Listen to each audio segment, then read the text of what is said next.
What up, my fat guys? Hello. What did you just call me? My fat guys? You're the one that taught me that word. Welcome to Wrestle Recap, everybody. My name is Justin Tate.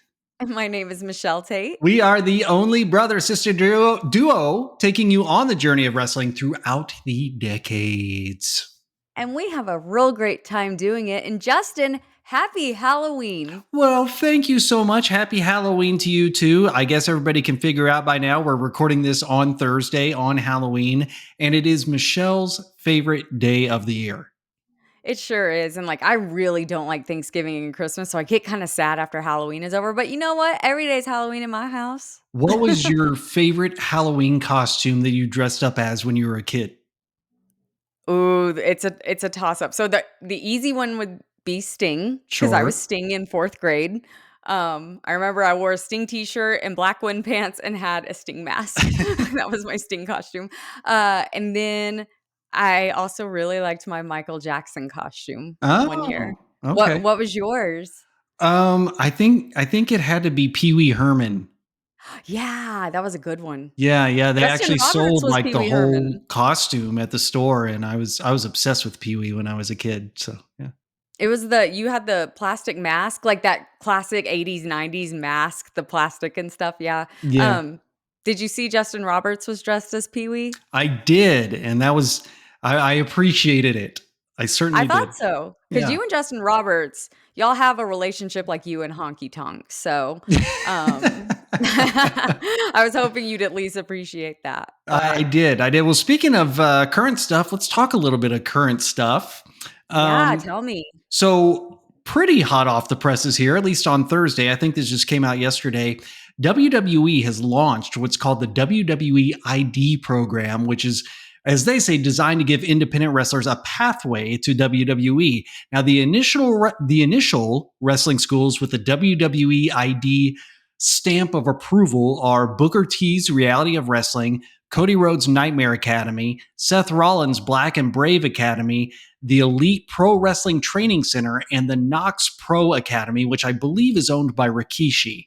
So what do you think about this? How do you feel? How does this hit you? I don't know, man. I think this is one of those things we got to see how it plays out, because on paper it sounds really good, right? But there's a lot of things, especially in wrestling, that sound really good like on paper, but then once you kind of execute it, it doesn't work. I think it's good that they're going to, a lot of people when they're trying to make it in wrestling are really struggling because they got to have the full-time job and everything. So if they even give them like a small like stipend that's enough to live on, that's a really good thing for wrestling.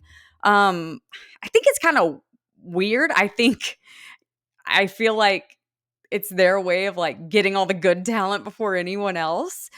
But my one question is, so can you not make it in WWE if you don't go through those channels? Like if I'm like 16 years old and I'm like, I want to be in WWE one day, do I have to go through one of those schools or is there going to be like the open tryouts like normal? You know what I'm saying? Yeah, no, I mean, I think that it won't mean that hiring is exclusive to those schools, but I think maybe it is a way to guarantee that there's at least some eye on you from the company rather than just going independent to independent and just hoping, That's true. But we'll see. Yeah, and I really wonder like how, because like I've been like on the websites before, like on Nightmare Factory, because I'm like, I want to go to wrestling school. How much is it? And I'm wondering how exclusive these schools are going to become now. Like, is it really hard to get into that school, or do they let anyone who wants to go pay for it, and then they just kind of have an eye on everybody? So there's a lot of things that I don't quite know, and I don't know if I'm ever gonna know, but it seems like a good idea.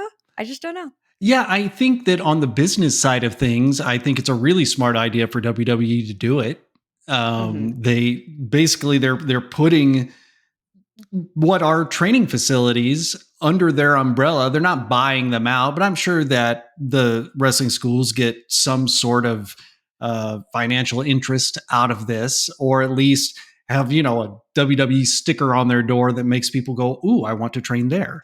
That's what I was Um, about to say. I was like, I don't think WWE is gonna give them any money. I think they're gonna give them a sticker for the door. Exactly.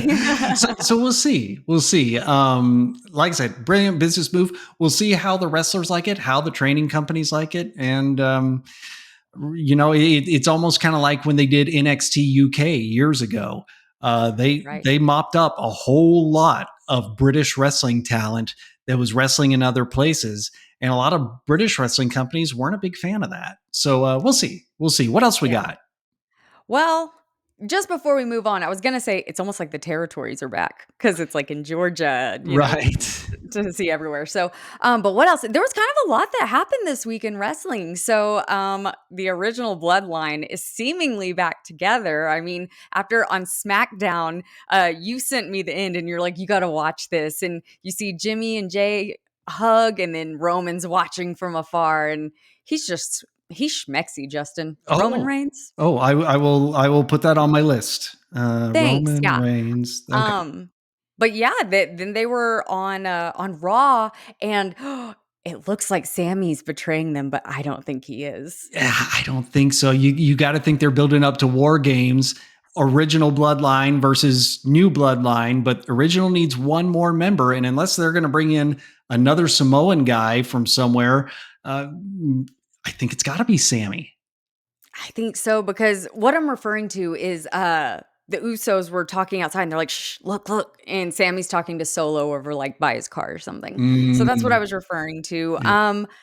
What's going to make me really mad is I'm like, okay, Sammy's my number 1 to take that spot, then Cody, but I'm be real annoyed if it's The Rock. Oh my God.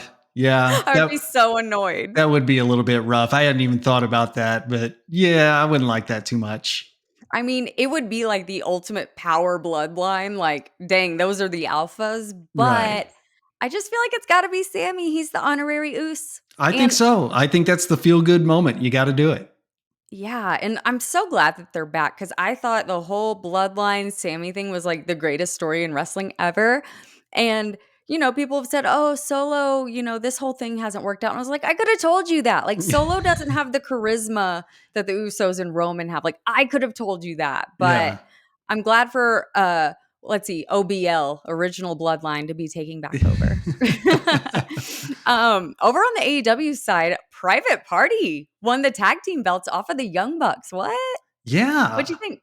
Yeah, you know what? That surprised me. I was actually in bed just on my phone, and I could tell the match was getting hot, and I'm kind of only halfway paying attention. And then I hear it getting really hot. I'm like, man, what is going on? And I looked up just about in time to see them get the 1, 2, 3, and good for them. I mean, they're about as close to AEW originals as you can get without having been on the very first show, which I don't believe either one of them were on. But just it's high time. Mhm. Yeah, and I think that the Young Bucks, like, they really couldn't go anywhere else with their story, their championship, or anything, so I think this was a good way, they were like they, like, shook their hands, and said, like, "Hey, good job, you beat us," and I think if they should probably go away for a while, so yeah, I think it was a good thing, but also, we got Bobby Lashley arriving in AEW. It was weird, like, I knew it was coming totally all day long, but then when it happened, it's just so, strange to me when I see a guy who's been with WWE for forever, like, on my AEW TV. I'm like, "Whoa." Yeah, yeah, no, and I think that goes for not everybody, but for a lot of guys. Like when John Moxley first showed up at that first ever AEW pay per view, it was like we all kind of knew it, but just the Yeah. visual is like whoa, you know. Same thing for Adam Cole, for Adam Copeland. It's always a little bit of a visual shock, but sounds like Lashley got more in the tank, so I'm looking forward to seeing it. Oh, yeah, my one complaint, and maybe this will come later, is I really wanna see a different side of Bobby Lashley. Like, maybe it's just not him. Maybe he's not a funny guy, maybe he's not but I would love to see something other than the tough as balls Bobby Lashley, he's real serious and whatnot. I'd love to see something more. Do you want to see him continue painting his eyebrows on, or should he should let that go? Didn't he get microbladed? I feel like he got I microbladed, don't which know. Do you know what that is? I mean, I've heard of it, but I mean, in my world, it's just when a little person wrestler swipes a blade across their forehead in a match, That's the microbladed. dumbest thing I've ever heard, but it's kinda the same thing because you go and you get, like, your eyebrows tattooed, and it's considered temporary. It lasts, like, I don't know, 7 years, but, I think he got microbladed because it looks really realistic, and Hmm. so, hopefully, because his brows have looked better lately, I think. I notice I can't eyebrows, say you that know I've this. studied them that hard. Oh, I do because 'cause I'm like, "Where are they? I went to see them." But anyway, I'm glad that he's there. It's just always fun, and I like that, there's that other option now. They hadn't done much with Bobby, and before AEW, I mean, he coulda gone to TNA, but at least he still gets to be on TV right now. Yeah, and he's already done the TNA thing. Let Yeah, him yeah, go do something new. And Triple H just didn't really have a path for him in what he's doing over there. So yeah, let's see it happen. for sure. Well, we're gonna go back to a time when Bobby Lashley was probably, like, 3 years old. We're going back to 1988, but we gotta get in the time machine and go. Man, I'm glad my segues make you laugh. they made me check my carry on. It's that's such a pain. Always check your carry-on because they will lose your luggage. I learned that lesson the hard way. All right, let's All get right. into it. The show today, WCW Starrcade 1988. It is our final pay per view of 1988. Thank goodness. We've had a lot of them. The date, December 26th, 1988, the day after Christmas. And the venue is the Norfolk Scope in Norfolk, Virginia. Modern, well, not even modern fans anymore because this happened about 25 plus years ago. But when Lord. DX invaded a WCW Nitro show, that show is being held at the Norfolk Scope. So there you go. Yes. Attendance for the show, about 10,000 people in the crowd. Our commentators are Jim Ross and Bob Caudle.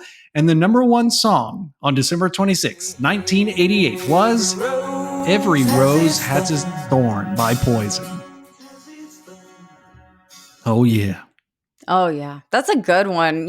I love when I actually know the song of the week Makes it a little because more when I fun, right? it does, because when I don't know it, I'm just like, "All right, where I have to find what is the chorus part? What is the" Wait until we get into the 2010s and we're both like, I don't know what the hell that is. What is it? I think anything after about 2013, I don't know it. Yeah. Let's get They say into the background of this show. Sure. So, while this is the sixth Starcade event, it's the first one promoted under the banner of World Championship Wrestling, aka WCW. Prior to this event, Jim Crockett Promotions had filed for bankruptcy, and Ted Turner, who launched media empires like CNN, TBS, and others, purchased the assets of JCP and formed WCW. It didn't hurt that Ted Turner was also a massive wrestling fan and always wanted wrestling on his networks. So WCW was still considered a territory of NWA, so they would continue to use the NWA's championships until WCW split away from the NWA and became its own company in the early 90s, which I'm kind of ready for. It threw me off when it's like WCW Starrcade, and then Ric Flair's like, yeah, NWA's the best. Yeah, So, no, it could definitely get a little bit confusing. And all the NWA signage and the championships and yeah. everything. Yeah. Very weird, but as we mentioned on the last episode, Starcade was traditionally held on Thanksgiving. This year, it was moved to December to avoid competing with WWF Survivor Series. Honestly, I probably would have watched Starcade over that, but Starcade would remain in December until WCW closed its doors. Yeah. So, but before we go any further, I need some Wrestle stats. Razzle stats. Razzle sound cue. stats. Didn't want to work. That's okay. Got it. So the average age of wrestlers on this pay-per-view, 32 years old. The youngest is Russian Assassin number 2, who's 24, and the oldest on this show, Ivan Koloff, at 46. Now, the average age of all the wrestlers we've covered who are still alive today, there's no change from last week. 70 years old is the average. Average age of death for all the wrestlers we've covered, again, no change. Average age of death is 60 years old.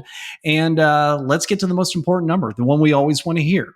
Out of the 181 wrestlers that we've covered on Wrestle Recap, 102 of them are still alive for a percentage of 56.35%. Let's do it.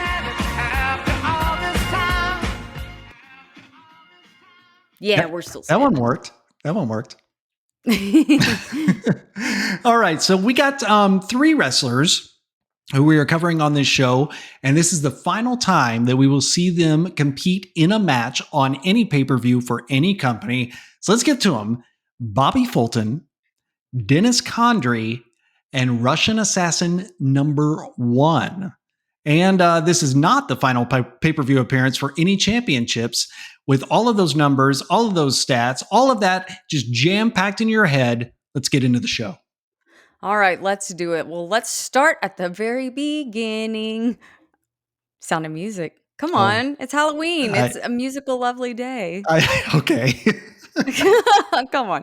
All right. Well, there are some excellent WCW like blue and gold money graphics to open the show with some instrumental rock guitar and the music that they play. I don't know if this is like a theme for NWA or what, but it sounds just like the Power Rangers game on Super Nintendo. Oh, Like wow. I swear they like used it or something, but there's like a gold picture frame. That's the best way I can describe this on the screen. And so into the frame comes clips from previous wrestling shows, like highlighting kind of the current feuds.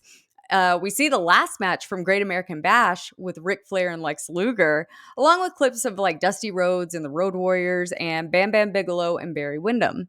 So Tony Schiavone opens the show saying that this is the Super Bowl of wrestling. That's not the first time we've heard that, right? Didn't they say No. that on another one? Yeah. Okay. Yeah. They are really, you can tell throughout this show, they are really competing with WWF. They But are doing a lot to pump the yeah, company up at this point. it's very obvious. But I liked this part. He does mention how all five titles are on the line. Thank goodness. It's going to mean something. Yeah. But joining him, we have Magnum TA. What? I know. It was so good to see him again after he had that accident and couldn't wrestle anymore. So I'm really glad. It's kind of like Big E, you know, he got injured and they stuck him on commentary. So I appreciate that they do that. Yeah. Yeah. Well, they introduced Bob Caudle and Jim Ross on commentary. And then right before they start the next match and the entrances, I saw a sign right behind him that says, Ric Flair is total champion. Lex Luger, give it up. That's how I read it. Insults in the 80s were just a different animal, weren't they? They were so great. Like they weren't mean, but they'd kill your heart. They'd kill your Right. soul, you Yeah. know? And like if you called anybody one of those names or said any of those phrases to somebody now, they'd be like, what? What? Mhm. Or Yeah. being like, "You smell." Like, that's a Yeah. horrible insult. Yeah. Well, take me to the first match. It's a tag team, man. Let's do it. It is not just a tag team match, it's a tag team match for the NWA United States Tag Team Championship. The Fantastics are the champions, and they are squaring off against the Varsity Club. This is the third time that we have seen the U.S. Tag Team Championship defended on pay per view. Last time was at Great American Bash, which we just covered a few weeks ago. And in this match, everybody in this match was last seen on Great American Bash. The youngest of them all is Tommy Rogers of the Fantastics, 27 years old, and the oldest is Kevin Sullivan of the Varsity Club, who's 39. Are you ready for this? I am. All right. Well, getting into the match, we got a lot of shots of ringside. Did you see the person I saw? Wayne! Wayne from the Wonder Years, right? Yeah. His name is Jason Hervey, right? Or is Yeah. it Harvey? Hervey? Hervey. Harvey. Yeah. So he was in the audience and I texted you. I was like, Wayne from the Wonder Years. Yeah. So he was Eric Bischoff's business partner for years. They had a production company called Bischoff Hervey Entertainment, where they made like reality shows and that sort of thing. And they met basically through WCW. Oh, okay. So when you told me that, I understood it as like he was part owner of like WCW as well. And I thought No, that was no, really cool, no. but They no. did completely Okay. separate TV projects.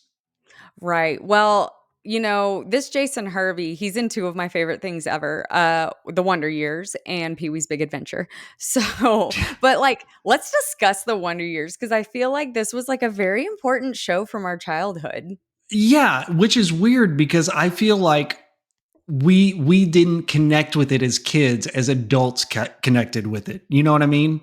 Like Yeah, that was my next question. I was like, tell me how you thought of it as a kid, and then now when you watch it as an adult, how you feel about it. I'll be honest, I've never watched it as an adult. It's Um, on Hulu, I think. I don't know. I feel like it'd almost be like a little bit heartbreaking for me. Oh, why? I don't know. It's just it's the show did such a good job of showing the struggles that a kid goes to that for adults they're nothing, but to kids they're monumental. You know, your high school Yes. girlfriend breaking up with you, and you just want to tell these kids it's okay, it's okay. This won't matter. There are worse things, you know. But Mhm. I don't know. What do you think? Oh, man. So, I'd watch it as a kid, and I just kinda treated it like every other sitcom I watch, like Boy Meets World and, Step by Step and stuff, but I've actually watched it as an adult when I was, like, 20 something, and then recently we've been watching it because Mark's never, like, watched it all the way through, and that is a freaking crime, so we started it, but I really well, first there's the nostalgia factor where I'm like, "God, I wish we could go back to, like, the '60s and live in such an innocent time."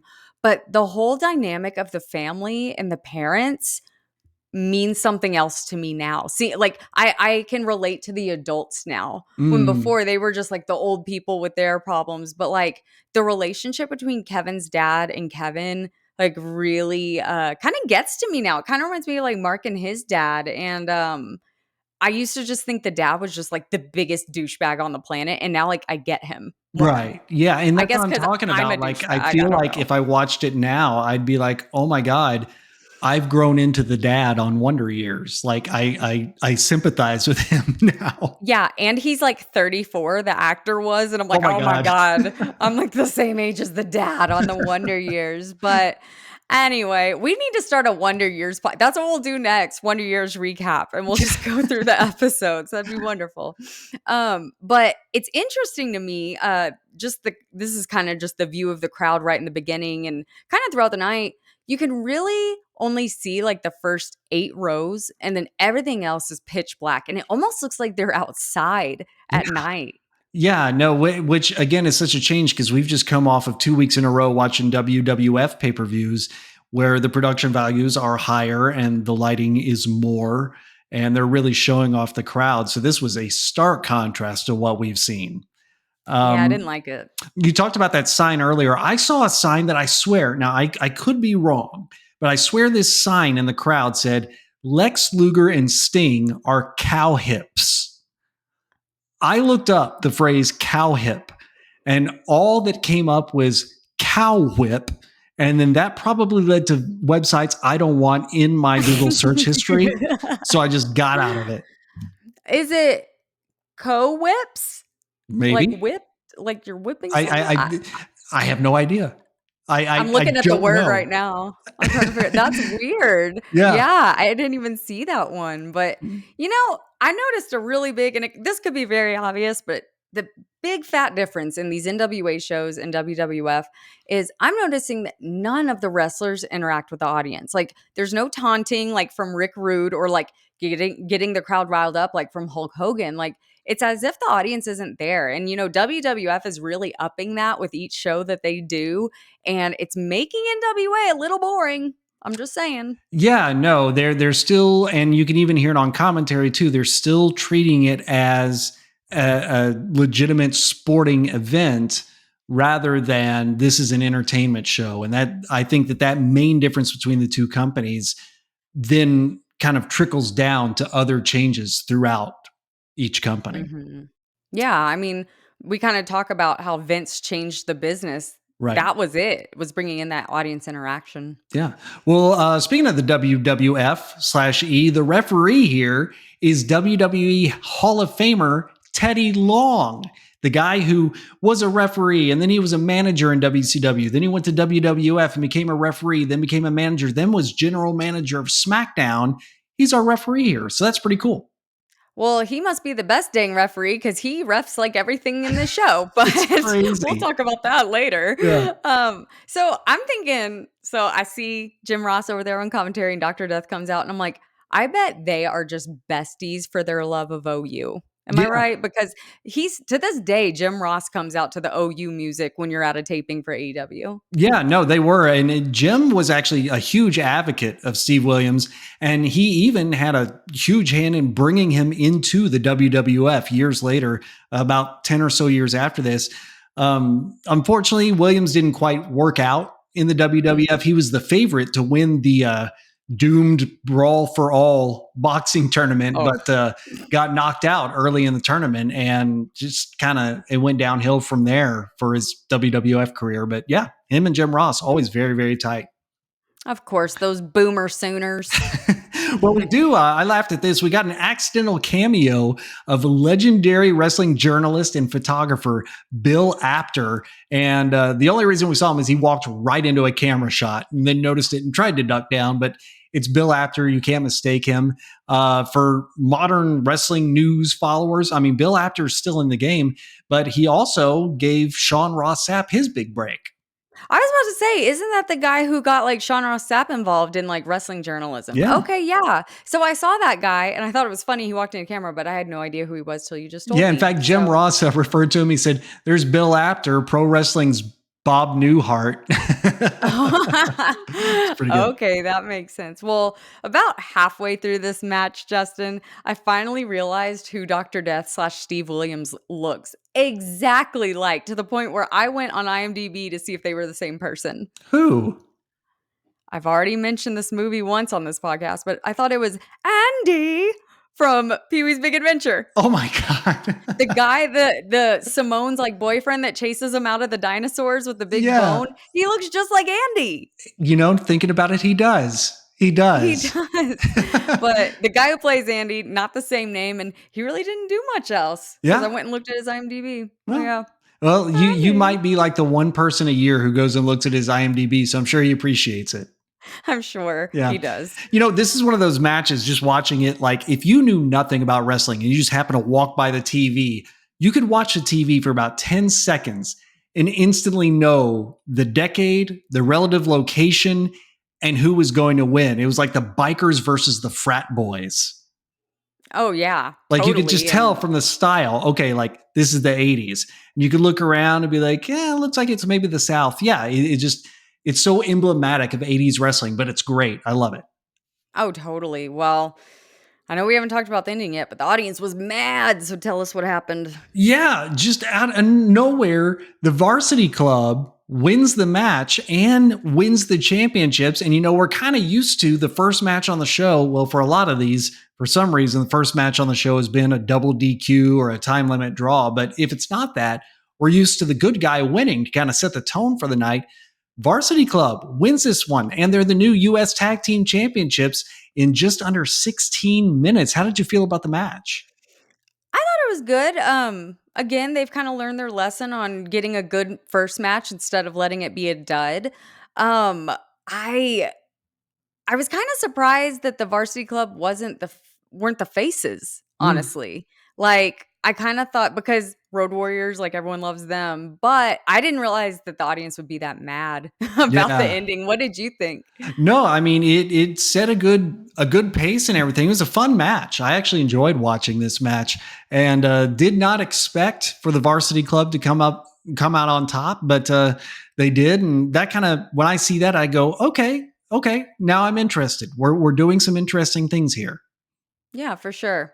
Well, after the match, Bob and Jim toss on over to Tony and Magnum, and they narrate the slow mo replay of the finish, which seems kind of unnecessary. But then Yep. they run down the rest of tonight's card, and then they send it back to the ring for the second match.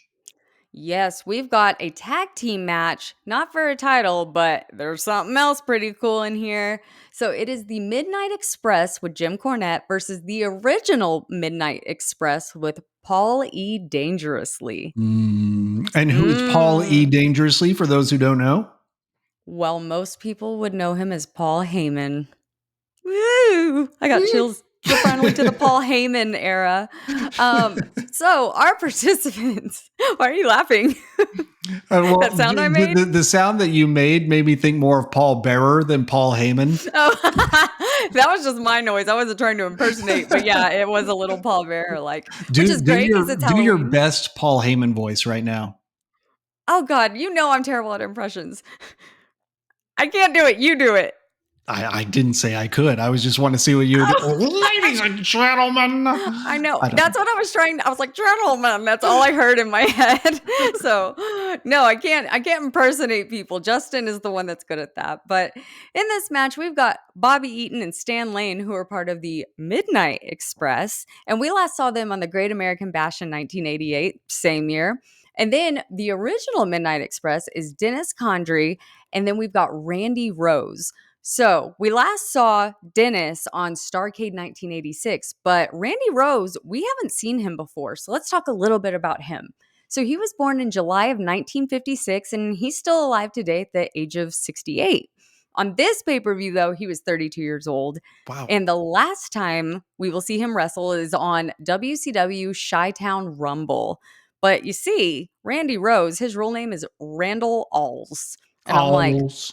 why would you name your kid Randall when his last name is like the last, like it's like Randall's. A It's like a L remix. L A L L S. Yeah. Yeah. Like, why would you do that? But anyway, he and Dennis Condrey started the Midnight Express in 1980 in Southeast Championship Wrestling. And he did a lot of charity work and used his celebrity status to raise money for good causes before retiring in 1992. Very So cool. very cool, good guy. I would be mad if I were Dennis coming back in and being like, this was my thing. Why are y'all acting like I'm the copycat? But a little bit of match history. So Dennis Condrey and Bobby Eaton had been teaming as the Midnight Express in the NWA. However, Condrey left the company in early 1987, giving no notice to the company, which is why I'm like shocked he's back on TV. But he didn't even give notice to Bobby Eaton or Jim Cornette. He just pieced out. So he returned to the independents and started teaming once again with Randy Rose. On an episode of WCW TV, Jim Cornette received a mysterious phone call making fun of Midnight Express for losing the tag team titles to the Road Warriors. Cornette told the caller to come say it to his face, and that's when the original Midnight Express, along with Mr. Paul E. Dangerously, and I'm sorry, I'm going to end up calling him Paul Heyman a That's million fine. times during this match, but along with Paul E. Dangerously, who hit the ring and attacked Cornette and Stan Lane. So that's what Oh. happened leading up to this pay-per-view.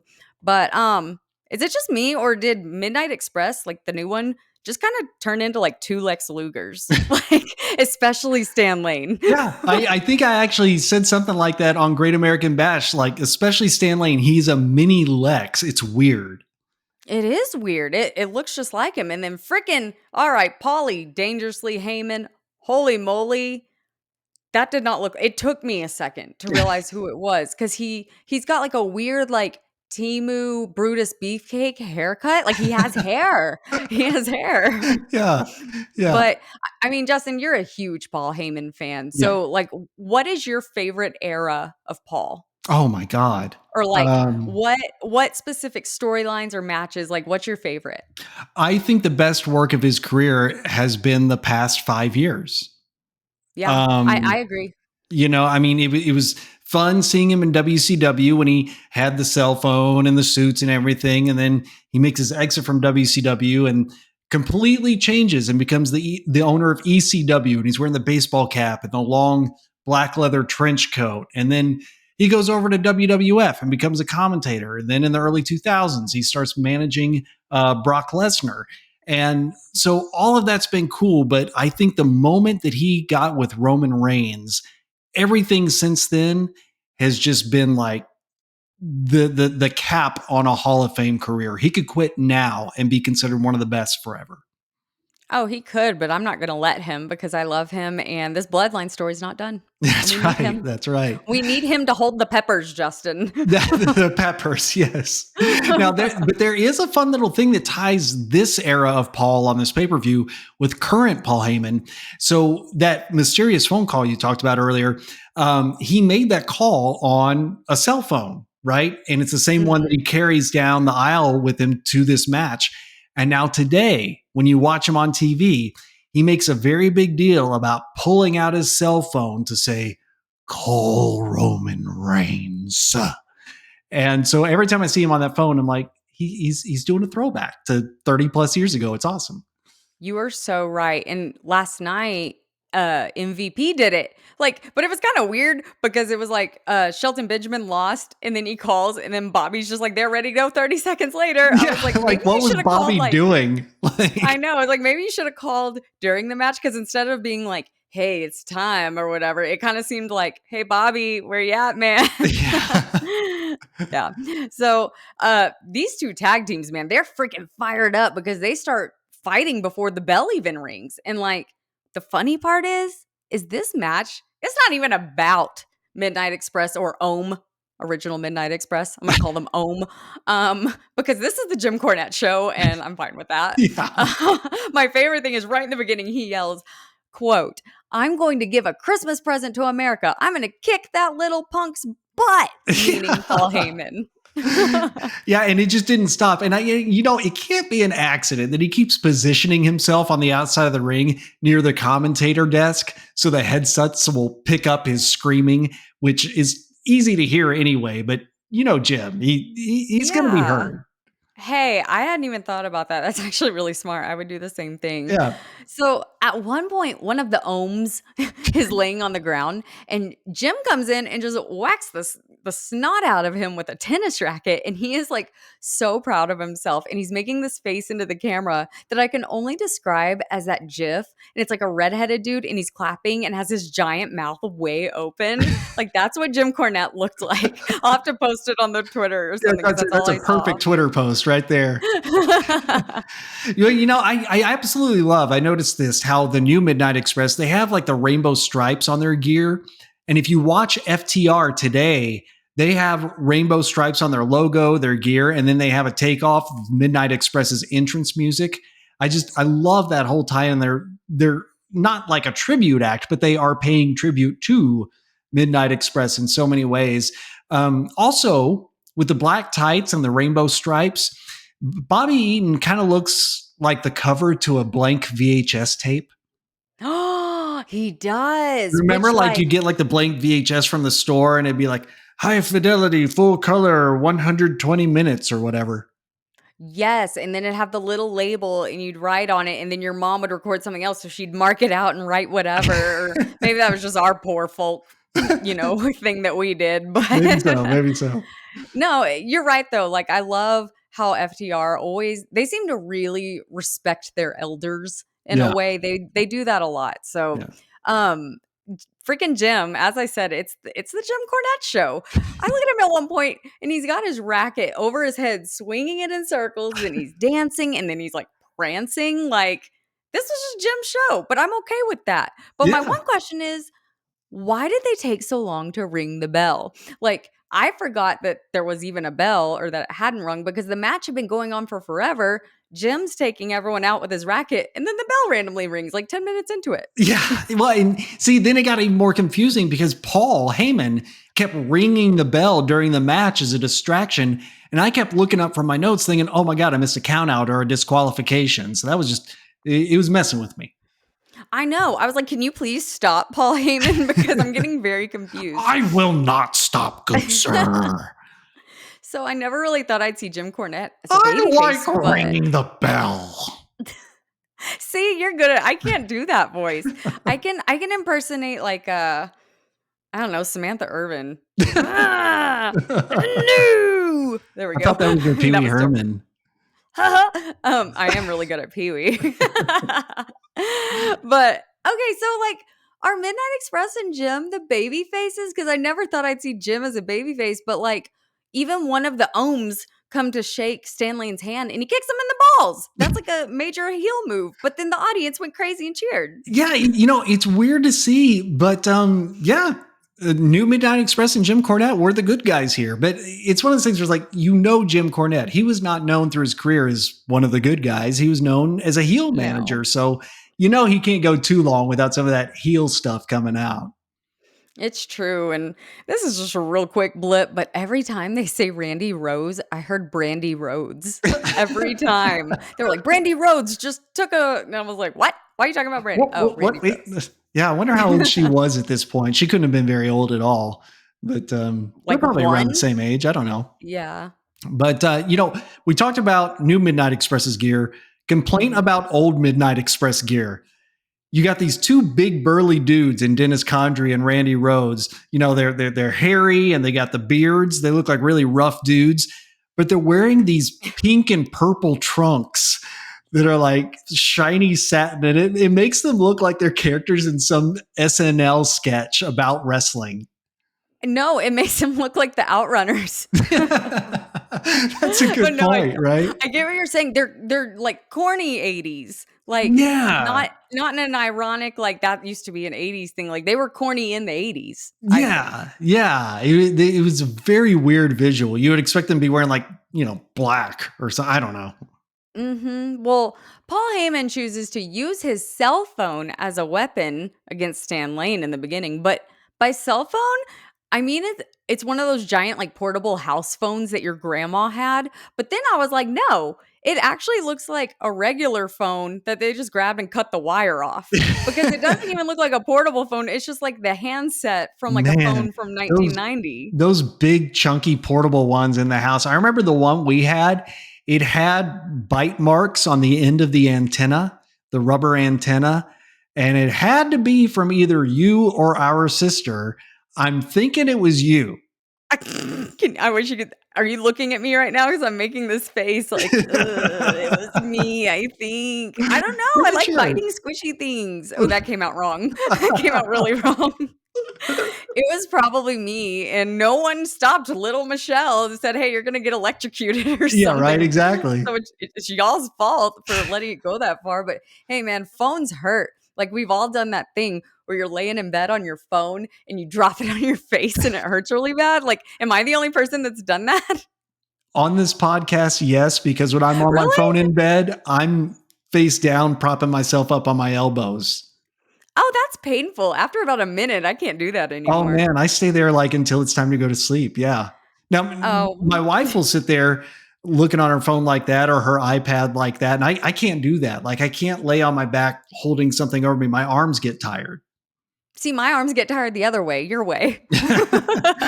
One of us has good biceps and one has good triceps. I don't know which is which. Exactly. Well, the ref starts to count Randy's pin on Stan, but he notices the phone, stops the count, and Bobby and Stan take out Randy for the pin. Yeah, yeah. And Teddy Long is reffing his second match in a row here. So, good to know he's still alert. He's on the call. Oh, indeed. Well, Midnight Express wins the match in 1746. But the originals attack Jim with his own racket after the pin, and Paul attacks Jim with the phone. So Bobby takes away the racket and is like swatting everyone away like bees, like mosquitoes, until everyone clears out. Yeah, they Um, were putting the boots to Jim Cornette. I was like, good Lord. All right. He's just a manager. Calm that's down. why I said this was the Jim Cornette like premiere because he's always been kind of involved, but I felt like there was a lot. It was almost like the Paul Jim. I'm like, I feel like I need a match with them now I wonder if he because wished he was back in that shark cage from Great American Bash or whatever that was. oh, don't worry. The cage is coming, It Justin. is. It is. Well, at commentary, Bob and JR say that Midnight Express and Jim might have won the battle, but the war is far from over. Mm. Magnum TA is backstage with the varsity club, and Magnum TA and Steve Williams have some banner back and forth about not really liking each other over the years. I didn't like remember, you know, Yeah. that's been several years ago at this point. I didn't remember, but I mean, I guess it happened. Do you remember it? Not really, but if I remember correctly, we only got to see Magnum TA in one pay-per-view match before he had his accident. So Yeah. He had maybe that we would weird have seen it music if video. what's that? And that weird music video that we Oh got my to god, see. that weird music video. I forgot about that. I know. Well, Ugh. Steve Williams, he says their team is at the top. Suspensions and probations don't matter. And Kevin Sullivan states that they traded a moron for a genius in replacing Rick Steiner with Steve Williams. So Kevin says Mike Rotunda is going to run Steiner out of the business. And Mike agrees, saying he's going to beat Rick, quote, like a stupid dog. Oh, Rude. We don't beat dogs. We don't. no, we don't. We don't. I'm going to take a bold stance here on Wrestle Hmm. Recap. I don't know what this is going to do to our listenership, Oh, no. but I would like to say that here on Wrestle Recap, we're taking the brave stance to stand against beating dogs. Yes. Yeah, and internet, come at me. They won't because the internet loves dogs. They do no wrong. And after the whole Matilda pulling her incident and this whole Yeah. comment, I am offended, Justin. But I don't know. I guess people didn't get as offended back then, or they knew they couldn't do anything about it back then. But take me to the next match, which is a third tag team match in a row. Don't know Yes, how I it feel is. about And it that. is an odd one. We have Ivan Hmm. Koloff and the Junkyard Dog versus the Russian Assassins. So we saw Ivan and Russian Assassin number one on the Great American Bash. However, the Junkyard Dog, you might be thinking, wait, we just heard about them a couple weeks ago on Wrestle Recap when we were talking about SummerSlam. That's right, because Junkyard Dog has now made the jump from WWF over to the NWA and WCW. So a whole new part of his career here. But we haven't talked about, because we haven't seen him, Russian Assassin number two.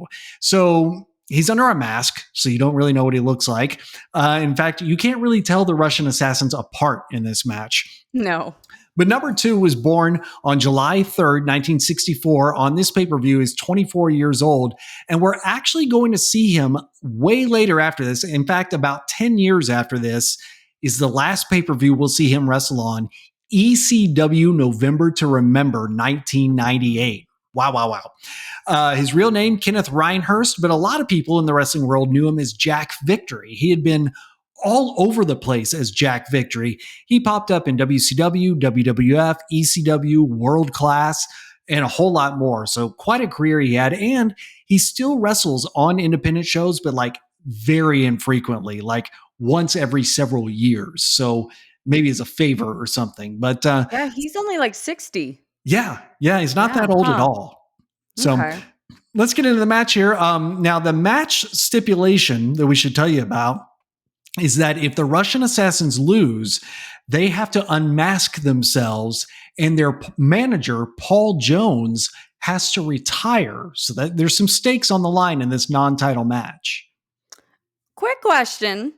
Are the Russian assassins the same assassins we saw in like the very first Starrcade ever? It was like Starrcade 83, there was the assassins. No. So one of those assassins was Jody Hamilton, and the other one was Hercules, who we're now seeing on WWF Oh, pay-per-views. weird. Yeah. Weird. Yeah, pretty Okay. wild.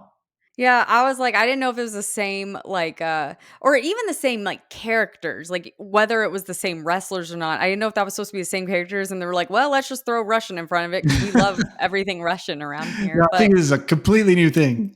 okay, okay. So, yeah, JYD back in NWA, what? Like, I do think it's crazy that with all this flip-flop between the two companies, like, happening now and coming later, and by now, I mean in 1988 because we're in a time machine. But, I think it's crazy that they got to take their character name, like, their whole persona with them wherever they went. Yeah, and you know, a lot of these guys are being hired straight from other territories where they had already made a name for themselves as that. So unless they just wanted a refresh on their own, I think it made sense for a lot of them to just be the same person that brought them to wherever they are now, you know? Well, so did that kinda start with WWE? Because, like, Edge couldn't go to AEW and be Edge, he had to be Adam Copeland, you know? Yeah, I think WWF, WWE got hip to it and said, "Hey, if we give them a new name, then we can own that name and Mm, anything having to do and claim some success off of it." Now, you know the way it works. If you had a name you were using before you got to WWE, you get to keep it when you leave WWE. So that's good. yeah, like Ricochet. Right, exactly, exactly. Right. Not to be a jerk, but did old junkyard dog he get a little bit of a belly on him? Like, was it just me, or is he getting pretty stomachy? Justin, some of us like to eat. No, I noticed that. Yeah, he got a little, maybe that's why he wanted to leave WWE. He sees, like, Rick ruin them, and he's like, "Ew, not for me. I'm going to NWA."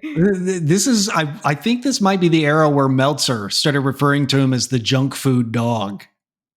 Did he really? He did. Oh my gosh, I thought that was a joke. I thought you were making that up. No, no, he really did. Well, that's not nice. I know it's not.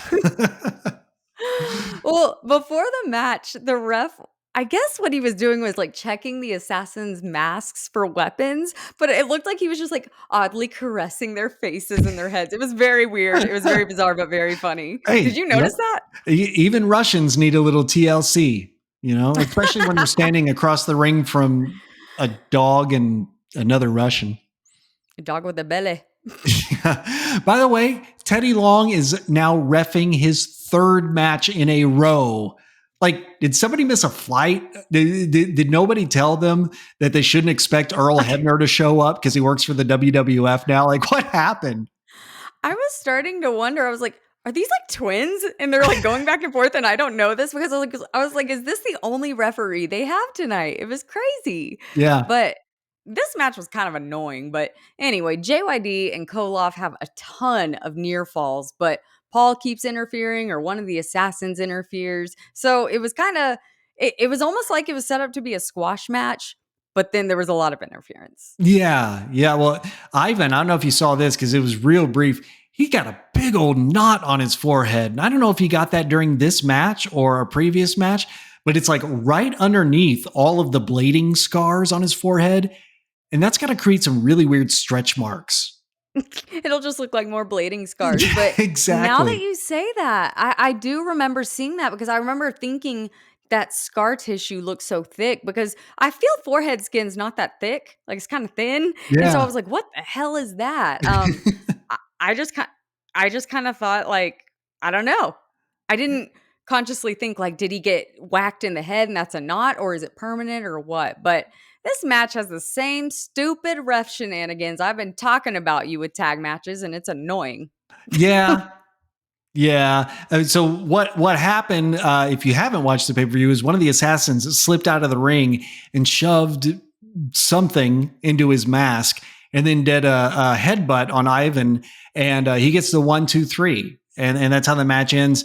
But I agree with you. There's like a lot of ref distraction here, and remember what I said about Teddy Long being very alert earlier. Mm. Forget that. Apparently, 3 matches is like his limit before he stops caring. Definitely. I mean, there were just so many near falls for Junkyard Dog and Ivan, and then there was one pin attempt from the Assassins, and they got the pin. Freaking annoying. Yeah, well, that's the shortest match on this show at just 6 minutes and 47 seconds. But we go back to Bob and Jim. They recap the night so far, and we see the shark cage being lowered down to the floor. College marching band music plays, and out comes Rick Steiner. And then the music stops. And then the same music plays again for Mike Rotunda and Kevin Sullivan to enter. I guess because they were all part of the varsity club at some point, so they still have the same music. But we go on into another championship match. Yes, we do. So this is a singles match for the NWA World Television Championship, and it is Mike Rotunda, who's the current champion, with Kevin Sullivan versus Rick Steiner, dude, Braun Breaker's daddy, title stats. So we got to talk about this. So this is the fifth time we've seen this title defended on pay per view, and the last time we saw this title defended on pay per view was at the NWA Bunkhouse Stampede. I liked that show more than a lot of people did. So our participants are Mike Rotunda and Rick Steiner, as I said. Uh, Mike last wrestled on the Great American Bash just early this year, but Rick Steiner was actually on last year's Starrcade in '87. So getting in this match, I get the whole varsity club thing, But it's kinda weird, the whole, like, OU versus Michigan versus Syracuse thing, especially, like, when they're all in different conferences. So, I'm like, "Why would they be feuding?" Oh, So you don't do watch they do these football? conferences on Zoom or like Microsoft Teams? Or how do these conferences work? I just had to explain how conferences in college football work to our sister, and I'm highly disappointed in you 2. So you're saying I should text my sister? I don't know if she even got what I was saying. I was trying to explain why the SEC, like, everyone thinks it's, like, the best, even though it's, like, is but isn't, and that just sent her. But anyway, they put Kevin Sullivan in the shark cage and raise him up very slowly, but I feel like ever since they purchased the shark cage, now they just gotta put someone in that cage to get their money's worth, whether it makes sense or not. Am I Yeah. wrong? Yeah. Well, and as Kevin is being raised up in the cage, I saw a guy underneath the cage wearing a shirt with like white and black horizontal stripes. And my first thought, I swear to God, was, oh, wow, they got somebody to dress up as a jailbird to keep an eye on Sullivan. No, it was just a guy in the crowd with an ugly ass shirt. It's like he wanted to dress as a ref, but his mom was like, "No, we're not gonna spend money on that. Here, wear this one," even Yeah, though it's this one has the horizontal. stripes going the other way. You'll be fine in that. That's funny. You were giving them too much credit for having a jailbird to I watch. know, I know. I shouldn't do that at this point in the company's history. Right. Well, hey, we are back to Mike Rotunda because they were saying Rotundo for a bit and it was really throwing me off. So bless this. I feel like it'll go back and forth until he's not known as either one anymore. But here's Right. what's interesting. You kind of alluded to it earlier. Not only are both of these guys now WWE Hall of Famers, we're watching Braun Breaker's dad take on the father of Bray Wyatt and Bo Dallas. It's like a true my dad is stronger than your dad contest. And like they didn't even know. Yeah. Like, like wow, that's really cool to think about. And obviously, I knew that, but when you put it that way with the Hall of Famers and whatnot, that is really cool. Yeah. Well, production wasn't too bright on this moment because the cage blocks the hard cam. No. Every time they switch that hard cam view, they remember because everyone's heads, like anything above like the chest gets cut off Yeah. and you can't see anything. They didn't plan that one out. Well, you know what didn't get cut off? I loved this.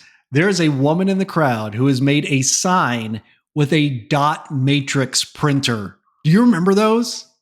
Oh my god, yes. So I didn't see this when it happened, but did she have it like all strung out? Like, because all the pages were connected, right? Right, but hers was just the size of one page. Oh, okay. Okay. But But yeah, it was I the hadn't noticed if she had ripped the little things with the holes off on the sides, but oh, I I just love saw doing the that. sign. I was like, I could hear the dot matrix printer going. But, like, I liked that sound. I I did think a too. lot of I know, like, it's kinda comforting. It reminds me of, like, the school copy room. Right, exactly. Right. Well, I know, like, Rick Steiner is considered stout, I guess, but holy crap, Mike Rotunda towers over him. Like, I didn't realize he was that tall. Yeah, well, and you can see that with Braun Breaker now. Like Braun Breaker's not a tall guy, really, but God, he's just like a brick. Mhm. Yeah, and he looks like a six-year-old. I will say it every time. So, during this match, Bob and, Jim Ross, they announced the next pay-per-view and mentioned that it's gonna be on a Monday night. That's kinda weird, right? Yeah, that's very, very weird. And there's been some pay-per-views even more recently that were on an odd night of the week. But I'll tell you another thing I found weird. You were talking about the hard cam earlier. So I found myself getting disoriented during this match. And I Mhm. couldn't figure out like how the arena was laid out and how we were looking at everything in comparison to the rest of the arena. And then I realized there's two hard cams. Okay. So on one, commentary is on the left side of the screen. But then the other cam, the other hard cam, is the exact same shot, but 90 degrees around on the other side of the ring. So that puts commentary right in front of us. But for this whole first half of the pay per view, I was like, where are we looking? The cage is supposed to be there, and now it's here. What is happening? You are so totally correct on this because I kept getting turned around too. And then the shot where it shows commentary, distinctly remember thinking, I've never seen commentary sitting there like that before. Yeah. Like, so Yeah. close. I'm like, "Huh." Yeah, maybe they always have a backup hard cam in case they do something stupid like they did, so they were Yeah, like, right. They needed it here. I know. Well, okay. Did you see that giant, tall, muscly kind of? I mean, he had kind of Sting Ultimate Warrior makeup in the crowd, and they keep showing him over and over. And I'm like, is that somebody? Does that become Kane or somebody? Like, who's that fake Sting? Yeah, Because the fake I Sting thing is honestly, coming later. I thought it was the Ultimate Warrior at first, but then I realized it couldn't be. He's already in the WWF. But whoever that guy was, if he wasn't a wrestler, he should have been. I know. They just kept showing him. Yeah. Well, Mike keeps using his foot on the rope when choking out Rick. And Ref even says, "Are you using your foot?"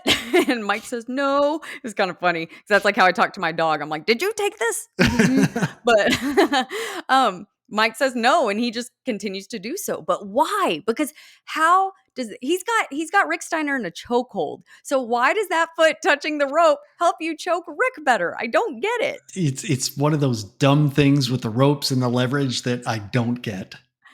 I don't get it at all. And then, like, isn't Teddy Long tired at this point? Like, this is what? Like, is this match number 4? Number 4, yeah. I mean, maybe he feels so bad about getting distracted in that last match. He needs one more to make up for it, you know?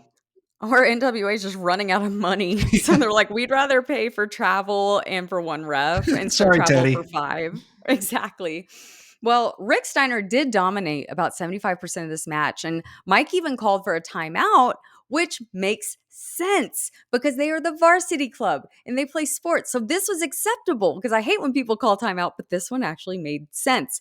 But real quick, never mind, you're going to bring it up. I was about to bring it up because I didn't put it in my notes because I forgot, but go ahead, Justin. So You're going to yeah, bring it up. I had a note in here because people may not be aware. They see Rick Steiner and think of the Steiner brothers. Well, at this time, Rick Steiner was playing kind of a mentally slow guy, like a dumb jock, but not just any dumb jock, like a dumb jock who you wonder if maybe he should be taken to some sort of a specialist. So we've Yeah. explained that. Now, what I can't explain is why Rick has a face drawn onto his fist and he uses it to talk to people, and apparently it's named Alex. It's very mankind esque. It is. It um, is. It's like his own Mr. Sacco.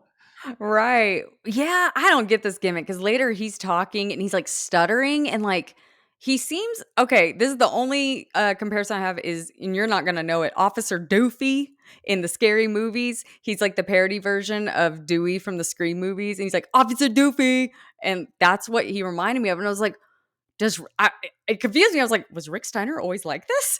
Like, I was like, I thought he was like, but yeah. So probably a good gimmick to abandon, I would Yeah. say. Yeah. Yeah. But shenanigans, Justin, Uh-oh. shenanigans. Dr. Death rings the bell as Rick is pinning Mike, leading to Rick to release his pin early because he thought he won because he heard the bell.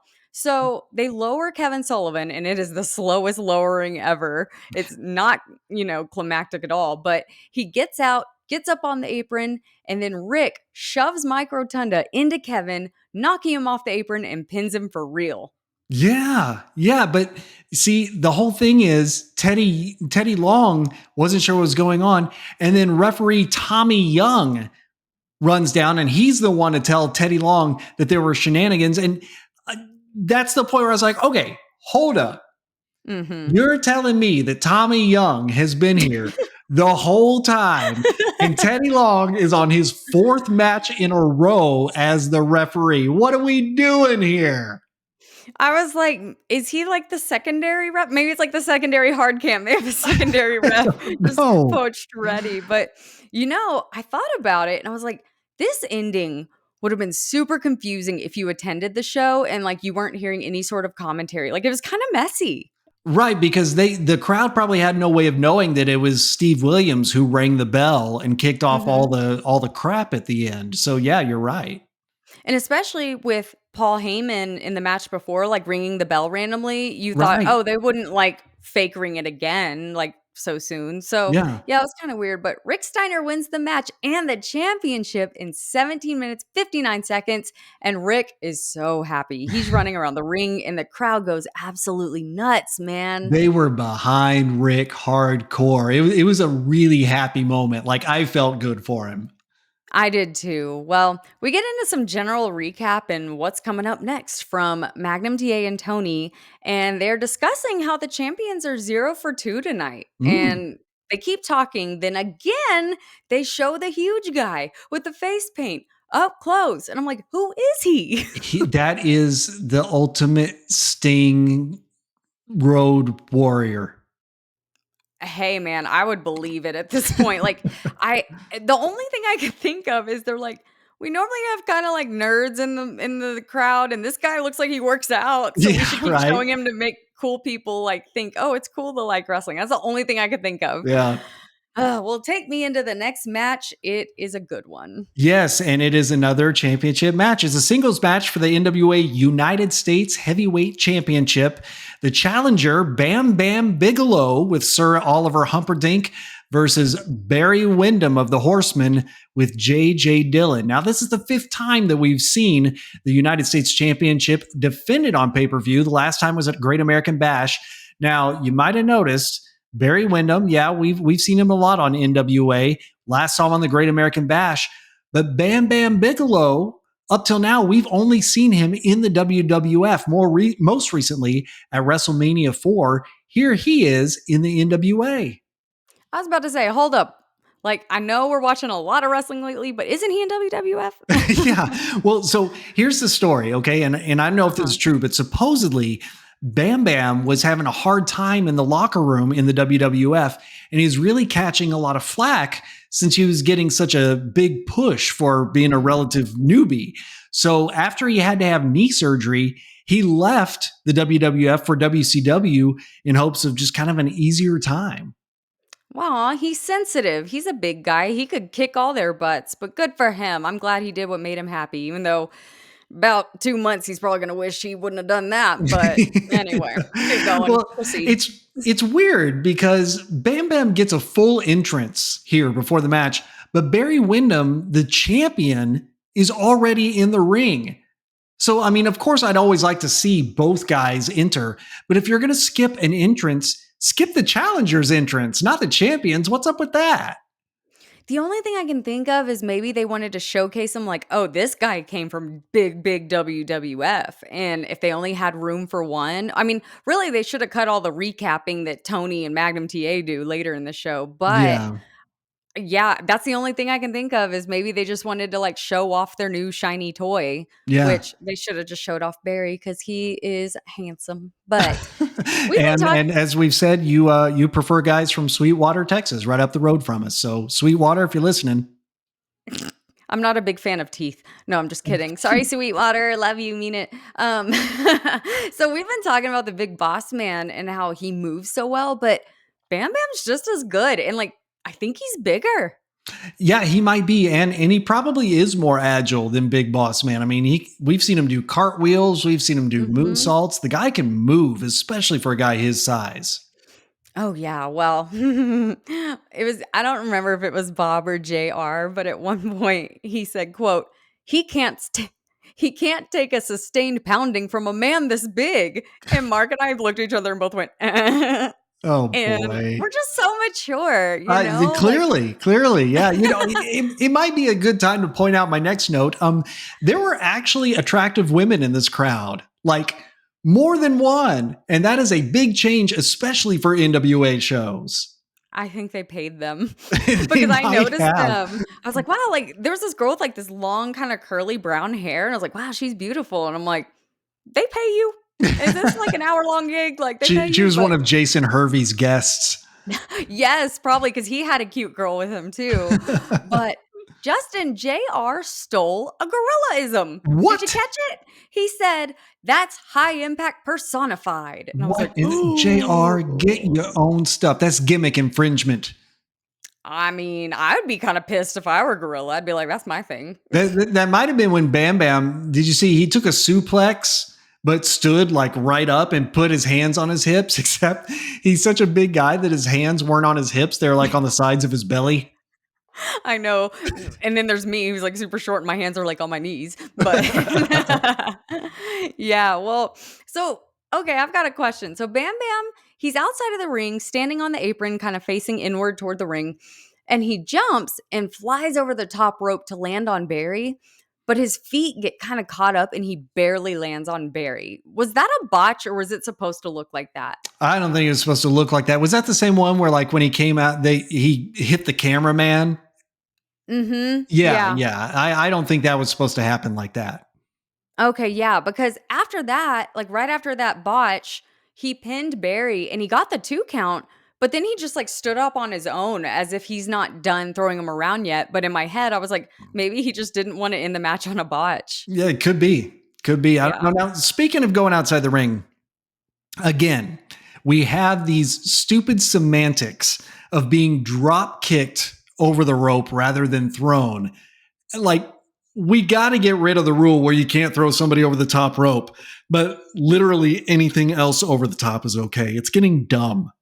It is dumb, and there's gonna be a lot more of that on this show, but Yeah. man, Barry's such a beast. He not only suplexed and body slammed Bam Bam, but he did it well. Like, it didn't look like one of those half done or shaky, oh, I'm barely getting him over. Like, it looked like it was easy for him. Yeah, I especially was that body slam. He hefted Bam Bam up like it was nothing. It was really impressive. Hell yeah. Well, when Barry got Bam Bam in that claw hold, his head reminded me of a Shar like those little wrinkly dogs where you just want to squish all their skin together. That's what he was doing to Bam Bam's head. Oh, Sharpay. I thought that was the French version of a permanent marker. That's the dumbest thing I've ever heard. I was really excited because I thought you were gonna say, "Oh, I thought Sharpay was Ashley Tisdale's character in High School Musical," and I was gonna say it was Justin. Why would I know that? Why would you think that a French Sharpie is a Sharpay? Listen, both guys go to the outside here, all right? Bam Bam. Wait! Hang on, we gotta take it back. No, it's if the Fonz had a Sharpie, Sharp A. Okay, we can go on. Yeah, thank you. Both guys go to the outside, and Bam Bam gets sent into the ring post, but he comes up with no blood, which is surprising since previous NWA shows have taught us that the ring post is covered in razor blades, apparently. But the shot to the ring post was enough for Bam Bam to get counted out. And I thought that count out was real quick. It Like, was. I am so used to countouts taking forever. I felt like it was like 3 seconds. Yeah, no, and Tommy Young did that kind of thing. I mean, he didn't do the dramatic. He was counting 1, 2, 3, 4, 5, 6, 7, 8, 9, 10. I'm good with that, man. Yeah. I'm not patient. Well, Barry Windham wins via countout, retains his championship in just over 16 minutes. Now, backstage, Magnum TA is with Rick Steiner. We do miss a solid 5 seconds of this interview as the microphone cut out, but that would not be the only unfortunate sound issue we'd see tonight. So, remember how he said Steiner's playing the part of a dumb jock? Well, it's on full display here. Magnum talks about Steiner's new championship and says a lot of guys will be coming to take that belt off of him. And Steiner says, who? It made me laugh. Magnum tells him, well, probably all sorts of guys are coming for him. And Steiner says, when? Rick says, let me shake your hand, and then grab the hand that Magnum is using to hold the microphone, and he shakes it around a little bit and then just leaves out of the camera shot. I'm kind of thinking maybe you shouldn't have abandoned this gimmick because it's really funny. But it really is kind of funny. It was when he goes, who, when? It was so funny. It was almost like an innocence about him in a weird way. But I do have a question. You may or may not know the answer. In that accident, was like one side of Magnum TA's body like immobilized? Because I noticed he never really showed one of his, I think it was like his, let me think, his right. It's like he was always like kind of hiding it. And then of course he shook the hand with the microphone. I'm like, is that because that's the only hand that can move? You know, that's a good question. I'm not really sure. And Magnum TA still does autograph conventions, you know, signing things, that sort of thing.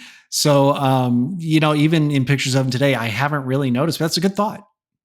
Okay, well, let's get into the tag team match for the NWA World Tag Team Championship, the big one. We We got Dusty Rhodes and Sting versus the Road Warriors, who are the champions, and they've got Mr. Paul Ellering with them. This is the sixth time we've seen this title defended on pay per view, and the last time we saw this title defended on pay per view was at NWA Great American Bash 1988. So we saw all these dudes on Great American Bash. And the oldest one we got is Dusty Rhodes. He's 43 here, Justin. That's insane to me. But it does make me feel good that I'm no longer the same age as Dusty Rhodes when we're watching him. He's now older than me. Oh, good. Oh, good. And my little guy Sting, man, he was only 29 years old. I honestly thought he was a little bit younger, but anyway, let's get into it. Sting is looking clean in this all white outfit with the blue boots. I loved it, man. But Yeah. you know, I thought about it. I'm like, I'm such a huge Sting fan. But what made Sting go to the dark side and change from like Surfer Sting to Crow Sting? So he Was it the originally, NWO? yeah, it was. He originally had grown out his hair and let it get dark before the whole crow thing. But Mhm. then, yeah, it was the whole NWO thing that really kicked it off when he was just so disappointed and disenfranchised with all these guys taking over the company that he's got all emo and goth. And that's how it all kicked off. Don't we all? This is one of those matches where I really wish the entrance music wasn't dubbed in because, and not because of what the original song was, but because the pop for Dusty Rhodes and Sting on the same team must have been absolutely massive. Oh, absolutely. Definitely. Well, for lack of a better term, the football pads with spikes on them, like that the Road Warriors are wearing, were they the first ones to do that?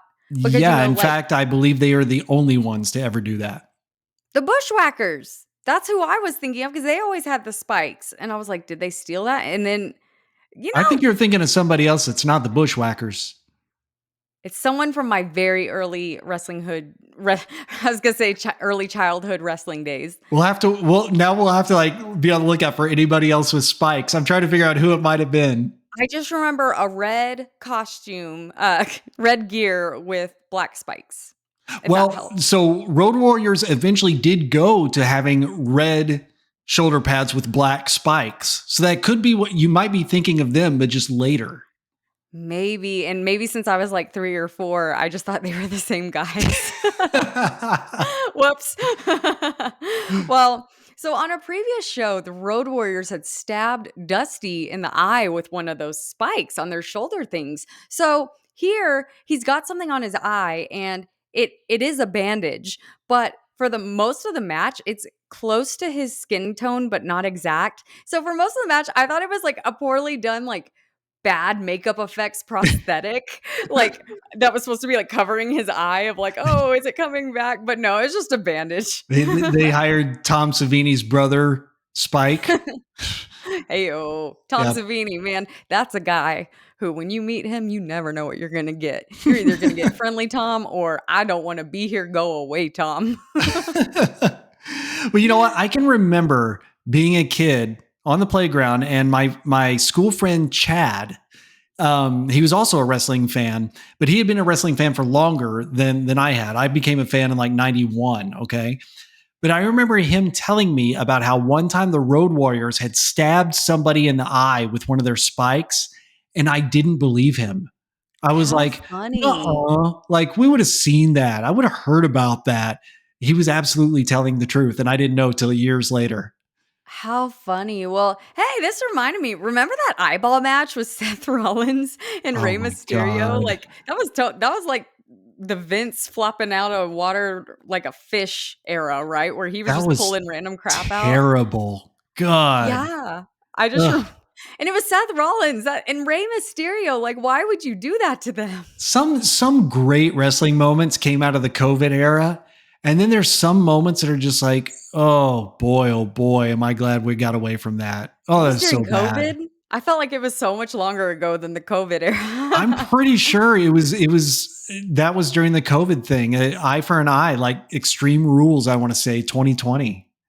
So weird. But anyway, this match made me so happy because Sting is just so young and full of life on this show. Like, commentary keeps referring to him as the youngster, and they said he only had 3 years of experience at this point, and, like, this is a really depressing reference, but it reminds me of, like, a puppy. Like, when you have an old dog and you see videos of them as, like, a spry little puppy, and now you look at your dog and he's, like, lived life and he's wise and older, and it just makes you so happy and glad that you have them. So, like, I know that's a really depressing reference, but that's how I Yeah. felt. Why don't you just play Old Yeller for us? Like, Well, I'm not gonna shoot him. what are you doing? No, I'm not saying he's gonna die. I'm just saying, looking back, it was fun to see him in his never mind. Well, we can go on to this continuity error. Ring announcer says Dusty is from Austin. JR says he's from Allen. Then later, JR says he's from Austin. So they got to make up their minds. Yeah. No, well, and the other weird thing is, during the ring introductions, this is the first time that I've heard them say the Legion of Doom, the Road Warriors. Like they went by both names interchangeably, but it was interesting to see that come into play on this show.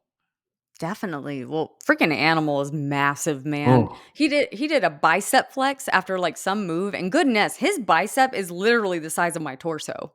isn't it weird too that like he doesn't have much definition at all in his muscles, and then you look at Hawk, who's about the same size, but he's got the definition. Like no, but they were just two powerful guys. That's all it was. But oh, hey, by the way, Tommy Young decided to referee a match, so that's good of him. No, actually, I love Tommy Young as a referee. I think he's so good. Maybe he was just like on the turlet or something. Like maybe he was like, hang on, dude, I gotta go. I had some Chipotle, something like that. I don't know. I don't know what's going on with him. But they do this thing in NWA/WCW where they hold up a hand because they want the other one to grab onto it and like twist each other's wrists and fingers. But I hate it. I don't know why. I guess it's because it's gonna go into some sort of like lock and then it's gonna take forever. And Yeah, so I'm like, and if there's a dude standing in front of me with his hand out, number one, it looks like 11 from Stranger's Things.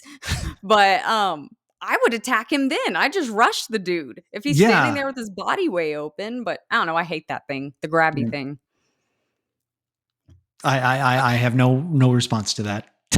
Oh, okay. Well, sorry, I thought I had turned my mic off. No. I was trying to think of something to say. I was like, she hates the grabby thing. Like, okay. I do. Poor Dusty, poor Dusty, the common man Rhodes, only guy in the ring with no face paint. Sting's got the cool face paint. Hawk's got the cool face paint. Animal has the cool face paint. Maybe they didn't have party stores in Allen, Texas.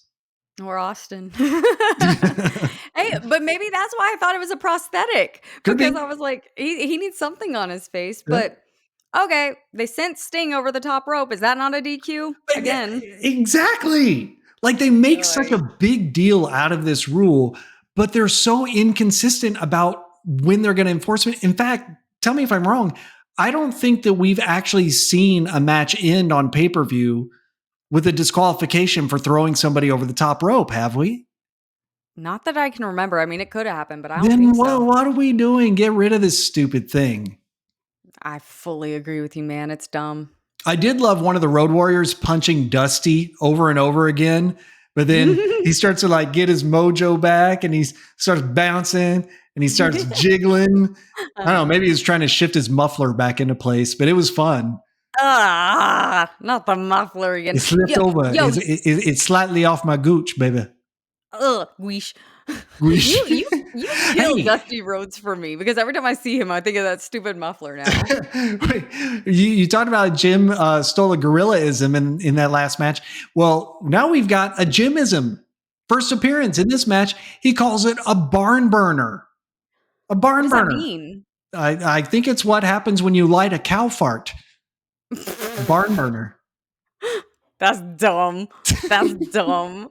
Well, Sting totally had one of the Road Warriors pinned for way over a 3 count, but Paul Ellerling dives in and attacks the ref for a DQ so that the Road Warriors would keep their championships. So, like, how is there not a rule against this? And, like, since there's not, why don't people do it more often?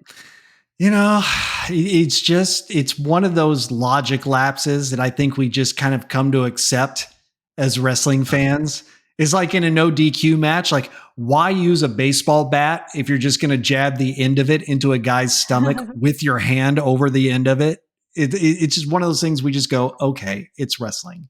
So it's like when I watch horror movies and Mark asks me, why this, why this? I'm like, shut up and enjoy it. You don't need to know that. Yeah. Well, Dusty Rhodes and Sting win the match via DQ, but the Road Warriors retain their championships because of that DQ in just 11 minutes and 20 seconds. Man, there were some matches on the show that was like, this is too long. I could have used more time for this match. I really Yeah, could. no, this one was pretty good. It was a nice mix of guys in there.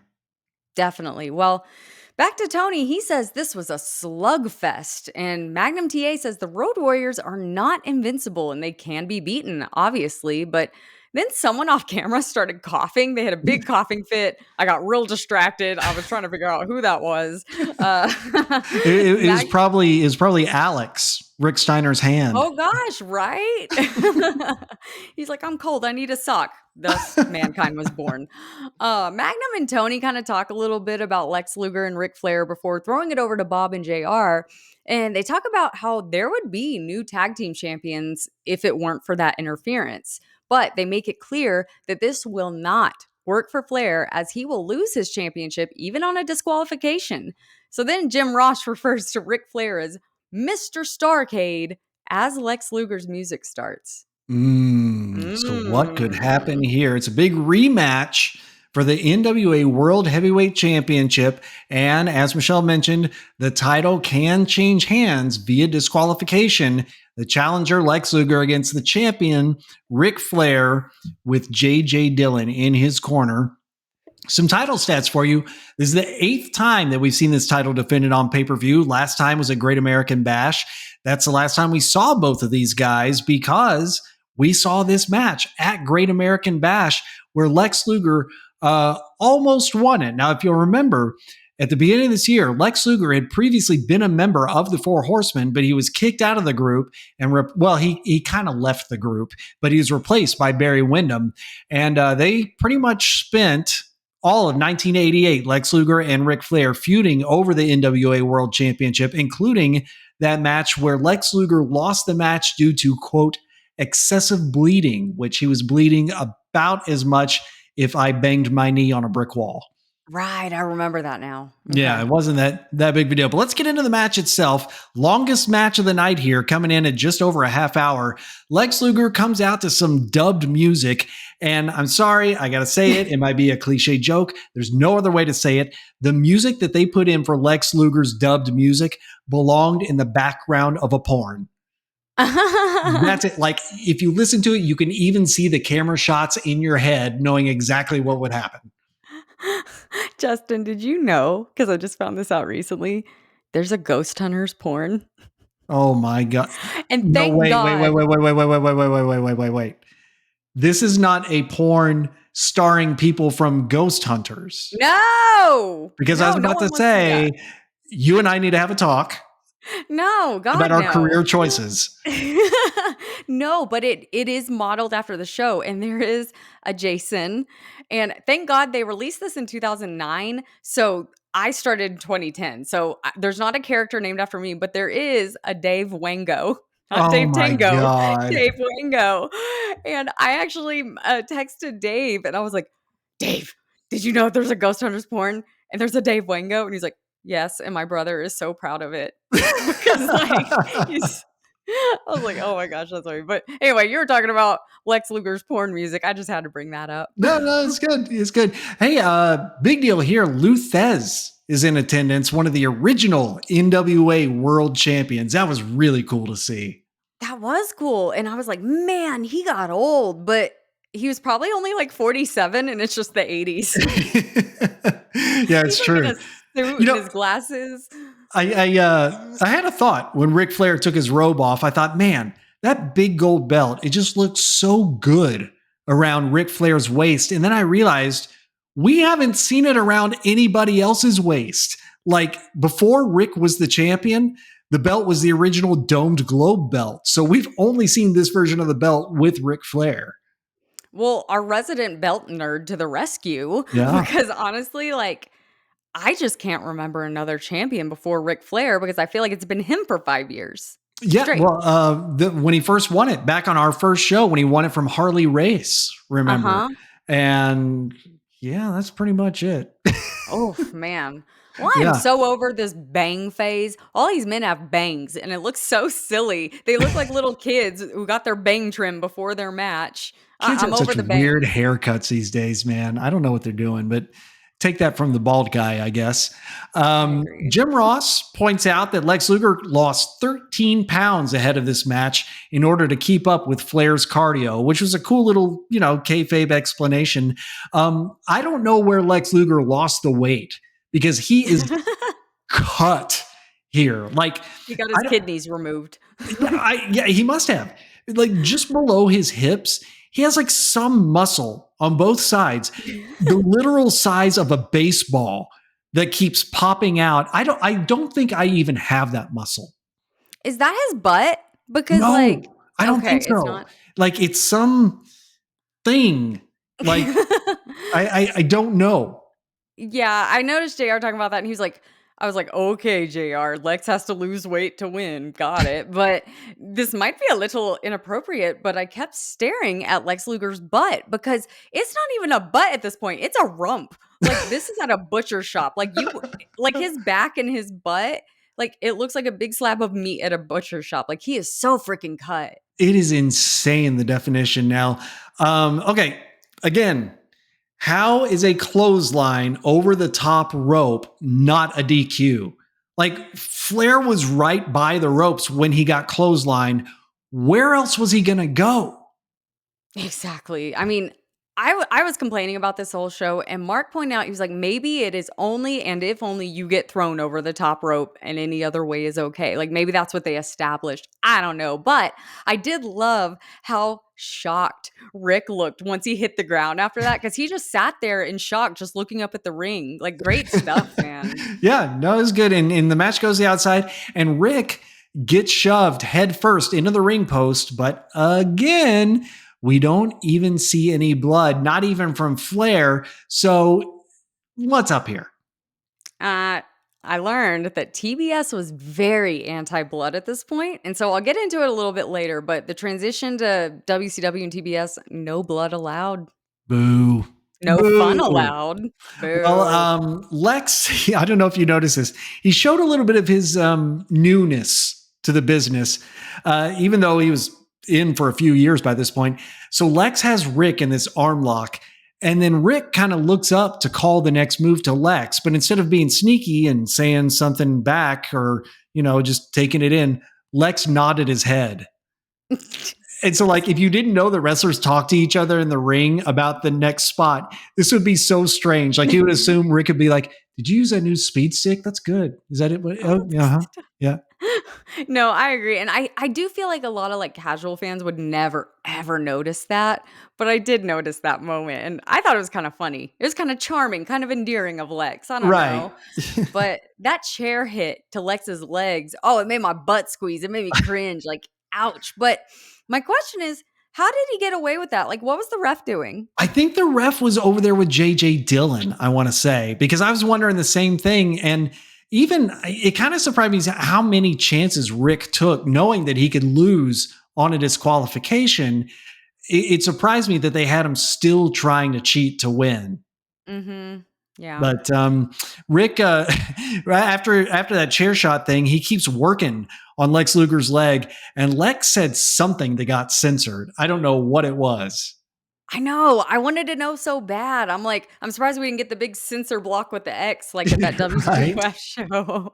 Yeah, well, every time Rick is lifted into the air and then dropped, and this isn't any Rick match, his landings always make me gasp.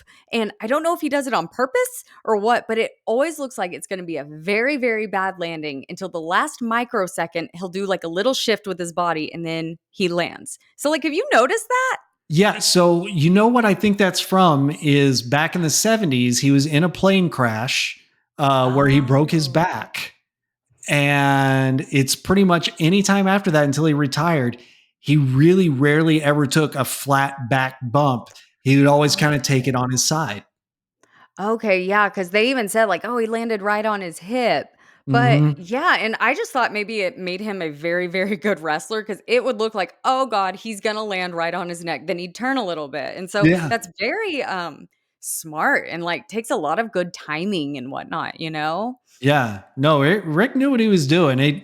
He didn't have a whole lot of moves in his arsenal, but he could sell and take moves like nobody else, you know. But Yeah, definitely.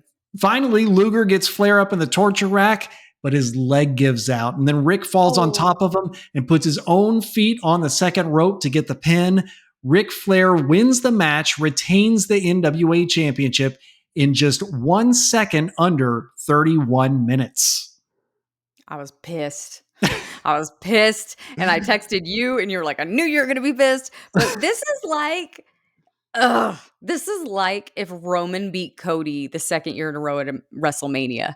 Like, the revolt that would have happened, like, I just don't understand why they won't put it on Lex Luger. It just wasn't time, I guess. It was time because he's the young, new, hip Ric Flair should have, laid down for him, said, You know "Here, what I it's your wonder? turn." I just Huh. thought about this. You remember how when we were doing the SummerSlam 98 or 88 show, and I had said that in Ric Flair's book, he said that was supposed to be his debut in the WWF, but he decided to stay with the NWA. I wonder if part of him staying was that he got to stay champion. Well, that's silly. That's all I have to say about that is that's silly because Well, I after the just match, think we go back to Bob and Jim. Bob says he's convinced that Lex Luger will one day be world champion. But in the background, we can hear ring announcer Gary Michael Capetta announcing another match. Now, after the show went off the air for the people at home, there was a dark match that was the main event for the live crowd. It was a bunkhouse battle royal where the winner was given $50,000 and it was won by the Junkyard Dog. But watching at home at the time, this must have been super confusing to hear that announcement and then never see that match. I was very confused. Yeah. But then we go backstage. Magnum TA is with Ric Flair and JJ Dillon. And it was interesting. We kind of touched on this at the top of the show because Rick is talking more about how great the NWA is, more than he's talking about how great he is. Meanwhile, JJ Dillon scratches something behind his ear and then looks at his finger and then flicks whatever it was off of there. Oh. So thanks for coming, JJ. But then we talked about audio issues earlier. Here's the next one, but not the final one.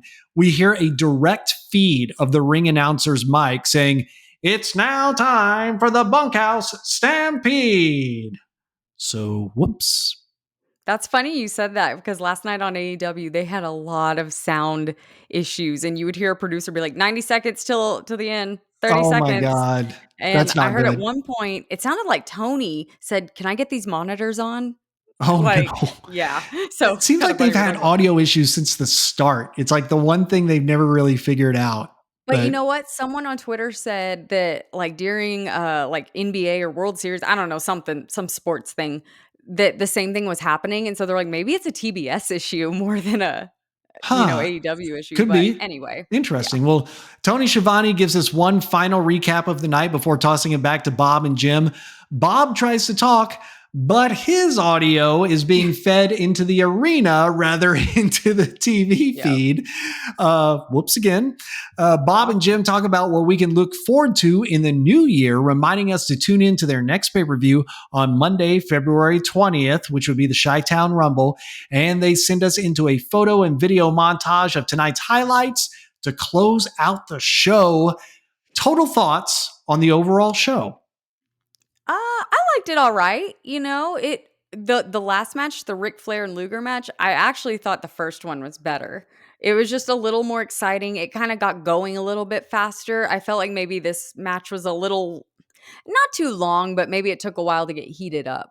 But no, overall, I liked the show. I loved that it was all title matches because, 1 or 2 matches on a show, that's fine when it's just like personal rivalry. But other than that, it just gives it more structure. And I guess that's just my kind of brain.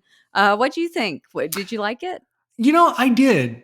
I did. These Starcades have kind of been hit or miss. Sometimes we watch them and we go, it's fine. But this one, I think this one was more than fine for me. I thought the in-ring action was really good. There was a lot of it. There's a whole lot of fun. The crowd was really into this show throughout the night. They did not seem bored at any point, which is great because some shows we've seen from the NWA, they did seem to kind of get a little bit bored, and from the WWF too. Overall, I'd watch it again. It's certainly not the most boring Starrcade we've watched. I thought overall it was a good show, but why don't we tell the people what happened in the NWA after this pay-per-view? They said like the peep ho. Like I was like, what? Why are you insulting our people? But I'm the one who opened the show calling him my fat ass, so never mind. Exactly. All right. Well, after this pay-per-view, a lot of people departed from the company, and there was one notable return. Even though the Russian Assassins won their match, meaning their manager Paul Jones didn't have to quit the company, he quit the company anyway and spent the last few years of his career on the independent circuit.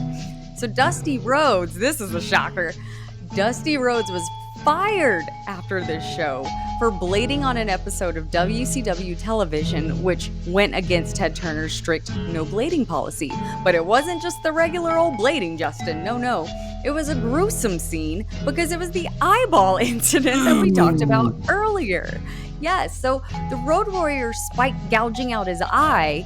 Apparently, it looks so real and Dusty sold it so well that even backstage, the talent thought he had lost his eye because he was screaming and there was all this blood, and it horrified the viewers at home and it horrified the execs at TBS. So apparently, this could have been a slap on the wrist, except he did this 2 weeks earlier on TV and got in trouble then. Paul Heyman had whacked him in the head with the phone, and it created like a really bloody scene.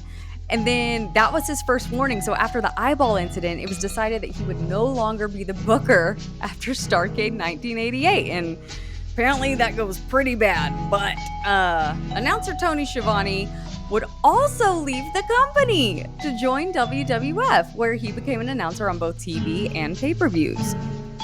Oh man, so JJ Dillon left to take a front office job with the WWF. I think this record is skipping. I don't know what's happening. I know. I'm like, I feel dumb. I feel like I'm just like listing them. But because of this, the 4 Horsemen were disbanded. And the 2 Horsemen, well, yeah, I was really only 2 left because Arn Anderson and Tully Blanchard had already left for the WWF, leaving only Ric Flair and Barry Windham. So in storyline, JJ sold Rick and Barry's contracts to Hiro Matsuda, who added them to his stable known as the Yamasaki Corporation. And lastly, Flair and Windham began a feud with Hot Stuff Eddie Gilbert, who brought in a mystery tag team partner, and that tag team partner ended up being Ricky Steamboat. What? This reunion ignited the feud between the Flair and Steamboat over in the NWA Championship. So, Michelle's excited. Oh, yeah. We got a lot of good stuff coming up. But Justin, you got to hit me with the... What? Oh, I got wrestle stats. I got them right here. Not a whole lot of changes, to be honest. We still got Randy Savage and Leilani Kai with the most matches on pay-per-views that we've watched. Randy Savage still with the most wins. Fabulous Moolah and Itsuki Yamazaki with the most women's wins. Most losses still goes to Nikolai Volkov with 7 of those. Now, our rematch percentage, that jumped up a little bit on the show because, as I mentioned, we've seen Ric Flair versus Lex Luger before. So out of the 151 matches we've watched, 6 of them have been rematches for a percentage of 3.97%.